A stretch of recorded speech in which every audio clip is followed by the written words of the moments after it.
In the featherweight division at UFC Vegas 102, you got Calvin Kattar taking on your boy Youssef Zalal, and this is a co-main event. You know it's going to be a banger. Kattar, 1 inch taller, at 5'11". He's 36, getting up there a little bit. Zalal, 28, right in the prime. Both guys, same reach. Calvin Kattar stands right-handed. Zalal can switch between righty and lefty. That's always an advantage. But on the feet, it's Kattar, 4.8 significant strikes per minute to 2.8 for Zalal.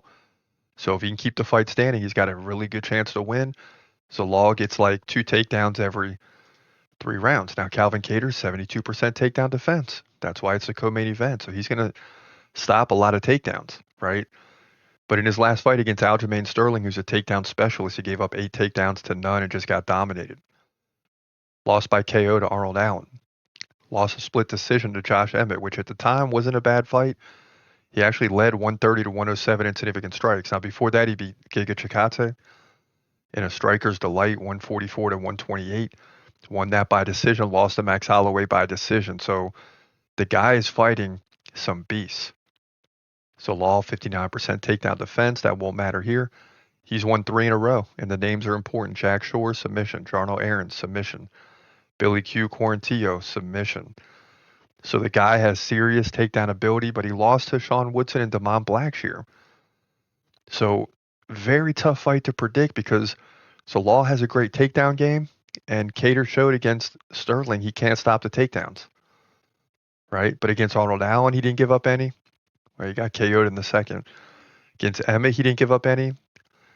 Against Giga, he didn't give up any. Max Holloway, he didn't give up any. Dan Ige, none. Jeremy Stevens, none. So yeah, he gave up 8 against Sterling.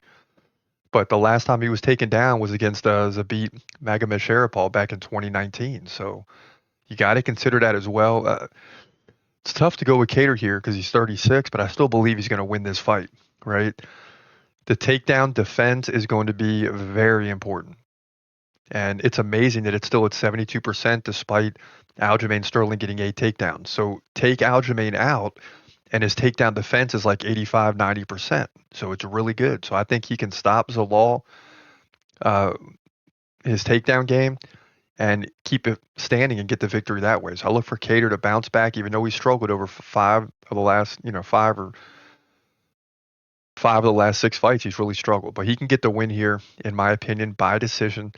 He'll do it by defending takedowns, keep it standing, and outpace Zalal something like 80 to 50 in significant strikes.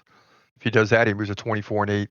He will, in my opinion, featherweight division co-main event, UFC Vegas 102.